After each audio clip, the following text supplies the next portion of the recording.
मैं अपनी बात लंबी नहीं करूंगा। मैं यहाँ पर मुख्तसर करते हुए मैं अपनी बात ख़त्म करूंगा और मैं चाहूँगा कि हफीज़ भाई इस पर जो है वो रोशनी डालें, अपनी अपनी गुफ्तगू का आगाज़ करें। मैं एक दफ़ा फिर इनका अपनी टीम की तरफ से, पाक सरजमीन पार्टी की तरफ से हफीज़ भाई का और इनके साथ आने वाले तमाम रफ़क़ा का मैं शुक्रगुज़ार हूँ, उनको खुशामदीद कहता हूँ। और दूसरी बात यह कि मैं उन तमाम लोगों को दावत देता हूँ जो घर पर बैठ कर अभी हमें दिल में तो अच्छा समझ रहे हैं लेकिन कदम नहीं बढ़ा रहे घर से बाहर, तो वो कदम बढ़ाएं। जिसके जितने जल्दी कदम बढ़ेंगे अल्लाह ताला, मैं समझता हूँ कि जो वो उसके दर्जात भी उसी तरीके से आगे सही करेगा और उसके मामलात भी आगे जो है वो उसके दुनियावी इस जो कदम है हम यहाँ पे हम ये इसलिए कहते हैं कि दुनियावी और इसके बाद वाली ज़िंदगी की बात ज़रूर, इसलिए कि हम यहाँ पर किसी की जान लेने के लिए नहीं आए, हम ये किसी को यहाँ पर दुश्मन बनाने नहीं आए। हमारा काम ही है जोड़ना। हम जो पहले दिन से जो आवाज़ लगा रहे हैं, हम लोगों की ज़िंदगियाँ बचाने के लिए आए हैं, लोगों को भाइयों से लड़ने से बचाने के लिए आए हैं। तो मैं समझता हूँ कि बड़ा कार खैर है ये पॉलिटिक्स। हम तो ये कह रहे हैं अपने लोगों को कि अगर तुम हमें फॉलो करना चाहते हो तो जाकर हमारे दुश्मनों से दोस्ती करो। मैं भी जाके अपने दुश्मनों से दोस्ती करूंगा, मैं भी जाके अपने पॉलिटिकल ओपोनेंट से दोस्ती करूंगा। तो हमारा तो ये मोटो है, कोई भी ये वाली बात नहीं करता। जो भी पॉलिटिकल पार्टीज हैं, जो भी मसलक के लोग हैं, जितनी भी जुबान बोलने वाले हैं, उन सब लोगों से हमें दोस्ती करनी है, अपने नजरिए पे, अपने फलसफे पे कायम रहना है और दूसरों की भी बात सुननी है, दूसरों की भी को भी अपनी बात सुनानी भी है और सुननी भी है। उसके बाद 23 अप्रैल को शाम 7 बजे के बाद यहाँ पर फैमिली फेस्टिवल है। तमाम कराची के लोगों से गुजारिश है कि फैमिलीज के साथ यहाँ पर तशरीफ लाएं, खुद भी तशरीफ लाएं। यहाँ पर उनको एक जश्न पाकिस्तान के नाम से एक फैमिली फेस्टिवल हमने यहाँ पर रखा है और 24 अप्रैल के जलसे में भरपूर शिरकत करके इस जुल्म, ज़्यादती, कत्ल गारत गरी, अकरबा परवरी के ताबूत में आखिरी कील ठोकें और अपनी आने वाली आइंदा नस्लों के लिए जो है वो सही फैसले की इब्तिदा करें। Thank you very much. मैं हफीज़ भाई को माइक देता हूँ कि वह आपसे गुजारिश करें। हक आने के लिए है और बातिल को मिटना है और हक़ की आखिरी फतह होगी इंशाअल्लाह। हमारे आबा व अजदाद ने इस मुल्क के लिए क़ुरबानी दी थी और उस क़ुरबानी के बमूजिब आज हम इस पाक सरज़मीन पर हैं और इसकी रहनुमाई करना मैं समझता हूँ कि हमारा फ़र्ज़ है कराची के लोगों का ख़ास तौर पर। तो हमने पाकिस्तान की इंशाअल्लाहुल अज़ीज़ रहनुमाई करनी है। कराची इकनॉमिक हब है पाकिस्तान का और इस रोज़गार की फरहमी के सिलसिले में सारा पाकिस्तान इधर आता है। इसके साथ साथ कराची में मुख्तलिफ माफियाज काम कर रही हैं, इदारे काम नहीं कर रहे। मैं वो वजूहात बता रहा हूँ कि जिनकी वजूहात की बुना पर आज मैंने पाक सरजमीन पार्टी और मुस्तफ़ा कमाल साहब का साथ देने का फ़ैसला किया है। इसके साथ साथ यहाँ पे सूरत हाल ये है कि जिन माफियाज ने यहाँ पे अपने पंजे गाड़ लिए हैं, यहाँ KMC, KDA या लोगों को पानी, बिजली की फरहमी के नाक़िस तरीन पाकिस्तान के इंतज़ामात हैं। यहाँ ट्रांसपोर्ट का नाक़िस तरीन इंतज़ाम है कराची के अंदर। ये ऐसे सारे सुलगते हुए मसाइल हैं जिन पे तवज्जो देने की ज़रूरत है और मैं समझता हूँ कि मुस्तफ़ा कमाल ने कराची की मेयरशिप के बाद इन मामलात पर PhD की हुई है। मेरी नज़र के अंदर ये इन मामलात पर PhD हैं। इसके साथ साथ मैं समझता हूं कि हम अपने K4, अपने मास ट्रांजिट, सर्कुलर रेलवे, यहाँ पे लोगों की एजुकेशन के इश्यूज़, ये सारे इश्यूज़ ऐसे हैं कि जिनके ऊपर हमें काम करना है। हम कभी वज़ीर आज़म की तरफ देखते हैं, कभी गवर्नर की तरफ देखते हैं, कभी वज़ीर आला की तरफ देखते हैं। हमारे इख्तियारात, बल्दियाती इख्तियारात जो निचली सतह तक जाना चाहिए, कॉन्स्टिट्यूशनल रिक्वायरमेंट है, लेकिन होता यह है कि वो तमाम के तमाम इख्तियारात कभी वज़ीर आज़म के हाथ में नज़र आते हैं, कभी वज़ीर आला के हाथ में नज़र आते हैं, कभी असम्बलियाँ उसके लिए कोशिश कर रही होती हैं। और मैं अफसोस के साथ कहता हूँ कि मैं सिंध असम्बली में 3 साल गुजार चुका हूँ। सूरत हाल ये है कि ये अपोजिशन बांझ है, वहाँ पे अपोजिशन की कोई हैसियत नहीं है। इसके साथ साथ मैं आपकी तवज्जो जिन मसाइल की तरफ दिलवाना चाहूँगा, एक बात तो मैं इन तमाम चीज़ों से हटके करना चाहता हूँ कि आप ईरान में देखें, अहमदीनजाद तेहरान का मेयर था, उस नौजवान ने जदीद ईरान की पॉलिसीज की बुनियाद रखी। इसी तरीके से आप जाएं तुर्की की तरफ,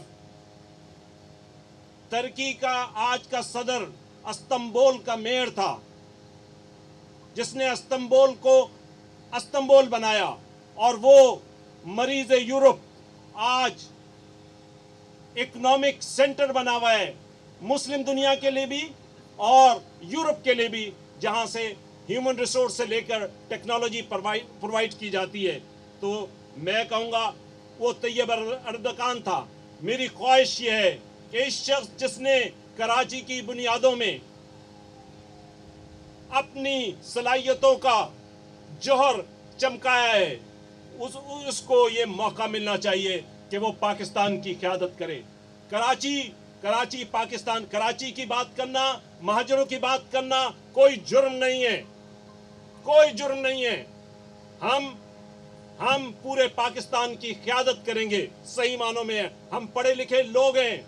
कराची का पठान, पंजाबी, बलोच, सिंधी तमाम के तमाम डिप्राइव्ड हैं, और मैं समझता हूं इस सूरत हाल में जनाब मुस्तफ़ा कमाल साहब ने ये जो पाकिस्तान का झंडा उठाया है, ये एक ऐसा इक़दाम है कि इंशाअल्लाह अज़ीज़ पाकिस्तान की तकदीर बदलने की बुनियादें रखने का काम हुआ है। और मैं समझता हूं, मैं ऐसी असेंबलियों में बैठकर जहां से हम कुछ डिलीवर नहीं कर सकते सिवाय छुट्टियां खाने और पैसे लेने के, हम अपने प्रिविलेजेस लेने के, हम और कुछ नहीं कर सकते उन असेंबलियों में।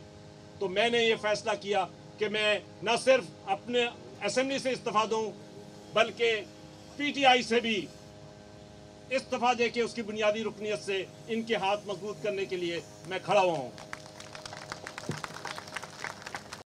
आप लोग सवाल जरूर करेंगे, उस सवाल का मैं थोड़ा जल्दी जवाब दे देना चाहता हूं ताकि उसकी तफसीलात में आप ना जाएं। आप कहेंगे कि मैंने पीटीआई को क्यों छोड़ दिया। ये बड़ा अहम सवाल है। देखें, पीटीआई को, मैं एक पॉलिटिकल वर्कर हूं। अभी मुस्तफ़ा भाई ने कहा कि मैं थोड़ा सा बैकग्राउंड बताऊं।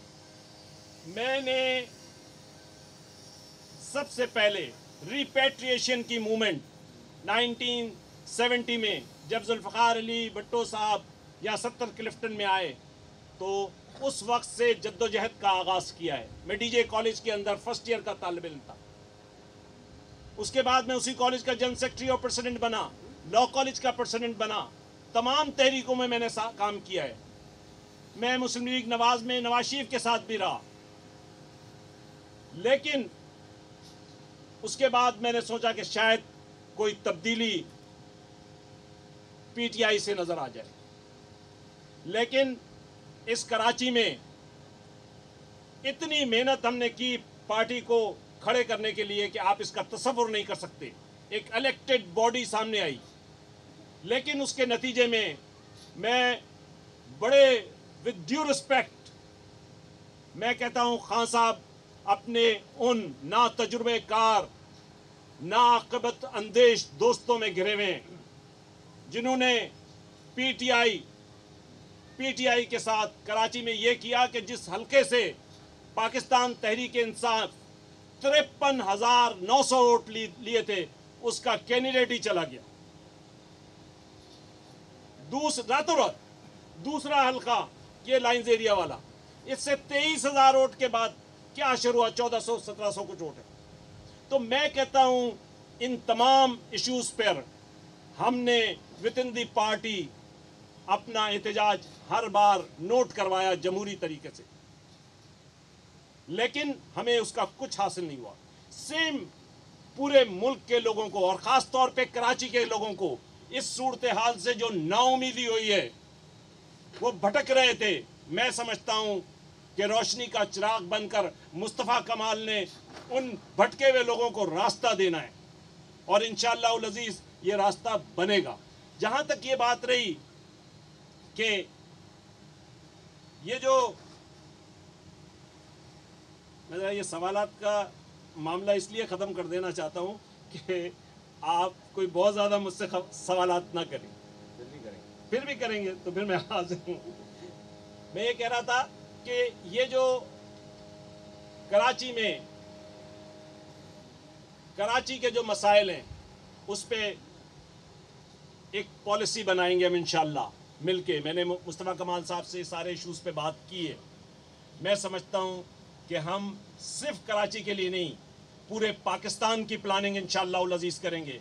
हम गली कूचों में पाकिस्तान के निकलेंगे और पाकिस्तान को ईमानदारी से सही तरीके से तब्दीली के रास्ते पे लगाएंगे। ये रास्ता सिर्फ नारों का नहीं होगा, ये रास्ता सिर्फ भंगड़ों का नहीं होगा, ये रास्ता सिर्फ पंजाब में नहीं होगा, ये रास्ता इंशाल्लाह कराची से लेकर खैबर और खैबर से लेकर सिंध के कूचे कूचे के अंदर चलेगा। ये मेहनत करने वाले लोग हैं, मैं इनसे भी उम्मीद रखता हूं और मैं भी ऐसा ही आदमी हूं वर्कॉलिक। इंशाअल्लाह उल अज़ीज़ हम तब्दीली के अमल को सही मानों में आगे बढ़ाएंगे। शुक्रिया।